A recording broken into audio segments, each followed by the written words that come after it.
લેવાના છે, તમારામાંથી જ કાયમીમાં લેવાના છે. પછી ભરતી પાડે તો અમે આનંદભાઈ સાથે બેઠા છે, તમારે ચિંતા કરવાની જરૂર નથી. તૈયાર છો ને? તમારામાંથી અવકાશ આપીને કાયમીમાં ભરતી કરશે.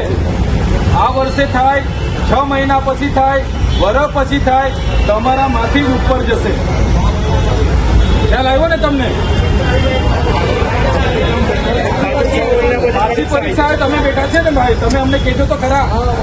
આવી પરીક્ષા આવે તો પાછા આપણે આવશું, ચિંતા નહીં કરો. ખ્યાલ છે ને?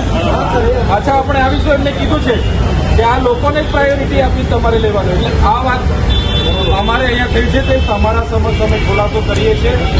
અમે આનંદ થાય કે મારો સ્વભાવ એવો નથી કે તમને છુપાવીને વધારે અપેક્ષા આપી દઈએ કે આમ કરી નાખીએ તેમ કરી નાખીએ. જે ચોખવટ થઈ છે એ વાત તમારી કલાક સુધી અહીંયા માથાકૂટ થઈને આ પરિણામ તમારી સમક્ષ અમે મૂકીએ છીએ. બીજું મહત્વની બાબત એ છે કે કાલથી તમારામાંથી કેટલાય લોકોના મારા પર ફોન આવતા હતા કે સાહેબ કેસ પેસ થશે તો